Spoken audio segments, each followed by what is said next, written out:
Hi and welcome to Innovators. This is number 17. Are you an artist, producer or musician? Would you describe yourself as one of these entities? In the case of Innovator number 17, he certainly is all three, and throughout his career has shown that the role you play in the studio is not always clearly defined. He's produced some of the most popular albums of modern times, whilst also creating music that appealed to a small minority of people. He's produced art that crosses the boundaries of art, music and technology, and has been instrumental in defining and instilling the precepts of a music genre. In the words of Pitchfork magazine, Innovator number 17 has made an entire career out of turning convention on its head, from his freeform studio methods to his invention, or advocacy anyway, of ambient music, a form he once dreamed to be as ignorable as it is interesting.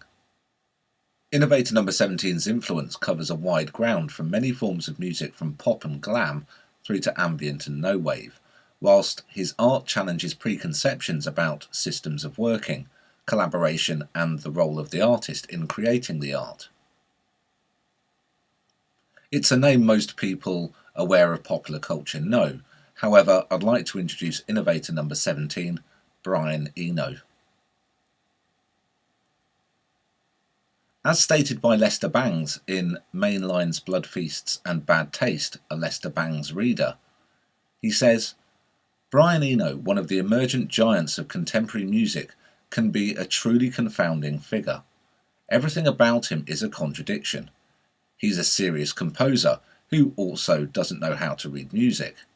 What may be worse, he's a serious composer who also is a rock star.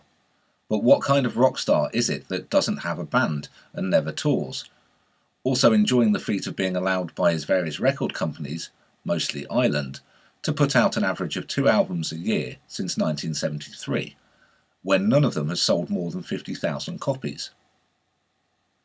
In the midst of this prolific output, he was quoted in pop papers everywhere, insisting that he was not a musician at all, a man who, artistically speaking, goes to bed with machines and lets chance processes shape his creation, yet dismisses most other modern experimental composers for the lack of humanity in their work. Everybody's favourite synthesizer player who says he hates that instrument. Brian Eno came to recognition in the early 1970s in the glam pop band Roxy Music. In the 44 years since he quit Roxy Music and struck out on his own, he's made some 50 albums and produced dozens more for artists such as David Bowie, U2 and Coldplay. That's not bad for a self-described non-musician. Brian Eno was born in Woodbridge, England on May 15, 1948. When Eno was 11, he entered St Joseph's College, a Catholic grammar school in Ipswich. And according to On Some Faraway Beach, David Shepherd's excellent biography, the school encouraged students to incorporate some part of the school's religious heritage into their identities. So Eno called himself Brian Peter George Jean-Baptiste de la Salle Eno, after the patron saint of teachers. After St Joseph's, Eno attended the Ipswich Art School, beginning in 1964, and then he moved on to the Winchester School of Art in 1966. At Ipswich, he studied under the unorthodox artist and theorist Roy Ascott, who taught him the power of what Ascott called process, not product. While at art school, a friend, Tom Phillips, introduced him to the work of contemporary composers John Tilbury and Cornelius Cardew, as well as minimalists John Cage, Lamont Young and Terry Riley. Instructed in the principles of conceptual painting and sound sculpture, Eno began experimenting with tape recorders, which he dubbed his first musical instrument, finding great inspiration in Steve Reich's tape composition, It's Gonna Rain. After experimenting with avant-garde performance art groups, in 1971 he rose to prominence as a member of the seminal glam band Roxy Music, playing the synthesizer and also electronically treating the band's sound. There was a fractious relationship between him and Brian Ferry, the vocalist, and it meant that after 2 LPs, the 1972 self-titled debut and 1973's For Your Pleasure, Eno then left the band to embark on a series of ambitious side projects. He was still under contract with Island Records, who had faith that he could become a pop star, and so in 1974, with various musician friends assisting, he released 2 albums, Here Come the Warm Jets and Taking Tiger Mountain by Strategy. A 1975 car accident left Eno bedridden for several months, and it resulted in perhaps his most significant innovation, the creation of ambient music. He was unable to move to turn his stereo up to hear above the din of a rainstorm, and he realised that music could assume the same properties as light or colour and blend thoroughly into its given atmosphere without upsetting the environmental balance. In 1975 he recorded Another Green World. This was his 3rd solo release, and it's a gentle masterpiece. However, he didn't write any of the material for the album. Instead, he cajoled a group of musicians to improvise, and then he edited that material into pieces of music. For most of his career, Eno has stuck to manipulating synthesizers or tape, give or take a digital innovation or two, and is also credited on many albums as providing treatments. The same year he released Another Green World, he also put out discrete music. The A-side was a 30-minute piece that was written as much by machines as by Eno.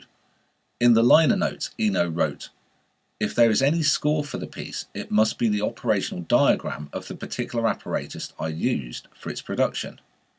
Having set up this apparatus, my degree of participation in what it subsequently did was limited to A. providing an input, in this case 2 simple and mutually compatible melodic lines of different duration stored on a digital recall system, and B. occasionally altering the timbre of the synthesizer's output by means of a graphic equalizer. The result is an area of sound without borders or time signature. There's no rhythm track, just layers of lines programmed into a synthesizer and playing over each other. It's really hypnotic and fights your attempts to focus on it." In 1978 he then started to use the term ambient music, and this concept stretched back to describe discrete music and the work of earlier composers like Erik Satie, who coined the term furniture music back in 1917 for compositions that would be more functional than expressive. In the liner notes of Ambient 1, Music for Airports from 1978, Eno wrote, "Ambient music must be able to accommodate many levels of listening attention without enforcing one in particular. It must be as ignorable as it is interesting." In discussion with Pitchfork magazine in 2017 about his ambient compositions, Eno stated, "I always try to keep this balance with ambient pieces between making them and listening to them. If you're only in maker mode all the time, you put too much in. It was a discovery I made right in the beginning of making this kind of music, where I'd make something, I was working on tape then of course, and find that if I played it back at half speed, it always improved it dramatically. One reason was because of the change of sonic colour that you get. The thing is suddenly mellow. But the other one was that much less was happening per unit of time. That was the lesson I really took. As a maker, you tend to do too much because you're there with all the tools and you keep putting things in.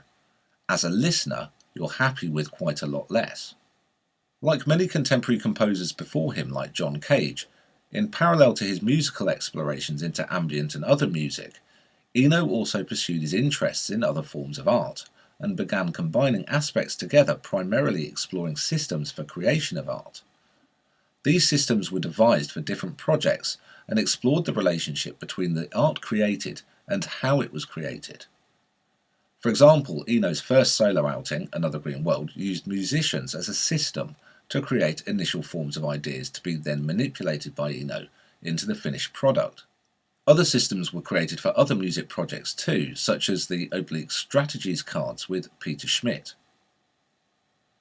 As Kingsley Marshall and Rupert Lloydell explain in the book Brian Eno, Oblique Music, the Oblique Strategies was a set of 100 cards printed with a series of cryptic messages, was first published by Brian Eno and the painter Peter Schmidt in 1975, as a device intended to jog their respective minds in periods of creative impasse. In a 1980 radio interview, Eno explained that the cards had evolved from separate working procedures. It was one of the many cases during the friendship that Peter Schmidt and I arrived at a working position at almost exactly the same time and almost in exactly the same words. There were times when we hadn't seen each other for a few months at a time sometimes, and upon re-meeting or exchanging letters, we would find that we were in the same intellectual position, which was quite different from the one we'd been in prior to that. These cards were black on one side with an aphorism or an instruction printed on the reverse. Eno's first rule was, "Honour thy error as a hidden intention." Others included, "Use non-musicians," and "Tape your mouth." In the book Brian Eno Visual Music, a monograph of his musical projects and visual art, Eno, who still uses the rules, says, "Oblique strategies evolved from me being in a number of working situations when the panic of the situation, particularly in studios, tended to make me quickly forget that there were other ways of working, and that there were tangential ways of attacking problems that were in many senses more interesting than the direct head-on approach." These strategy cards could provide opportunities to approach composition in different ways, or help provide an alternate to the path being trod by the artists and producer in order to get out of a musical cul-de-sac or a formula in order to create something different. Since their commercial release, Oblique Strategies cards have been used by many musicians and producers looking for ways to combat writer's block and to create new and different working environments to produce music. From the mid-1970s onwards, Eno then began working with other artists and bands, primarily as a producer. He worked with Devo, Talking Heads Cluster, David Bowie, amongst many others. This would lead to production on multi-platinum releases by U2, 1987's The Joshua Tree and 1991 Achtung Baby, and Coldplay's 2008 Viva La Vida and 2011's Milo Xylotto albums. Throughout the 1980s and 90s, although sought after as a producer, Eno continued constructing ambient albums with a number of collaborators as well as undertaking more art projects across a range of disciplines. Around 1998, Eno was working heavily in the world of art installations, and a series of his installation soundtracks started to appear, mostly in extremely limited editions, making them instant collector's items. His explorations into systems for creating art and generative music, i.e. music that creates itself, continued throughout the 90s into the 2000s.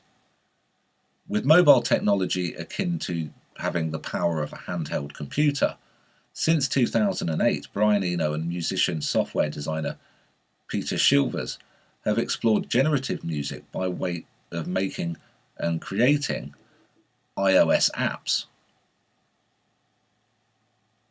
So why is Brian Eno innovator number 17?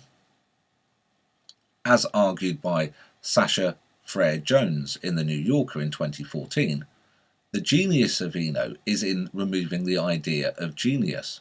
His work is rooted in the power of collaboration within systems, instructions, rules, and self-imposed limits.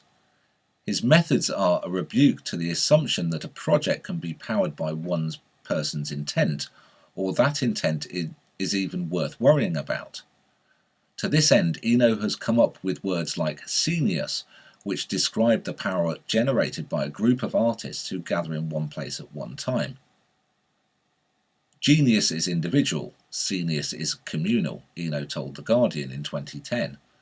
It suggests that the quality of works produced in a certain time and place is more indebted to the friction between the people on the hand than to the work of any single artist.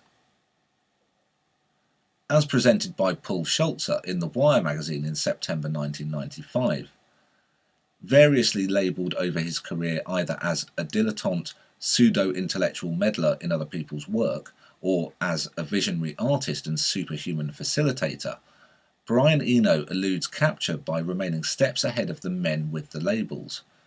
His position in the culture of music and art has constantly evolved to the point where he now occupies a rarefied and diffuse status. In other words, Eno has established himself as more than just a musician or a producer, but something beyond that. Over a career spanning nearly 50 years, Brian Eno has become a key figure in modern music and art culture, and through his tireless explorations in these fields has proven that an artist can be many things: a musician, a non-musician, a producer, a theorist, and political activist, to name but a few. Thanks for watching. See you next time.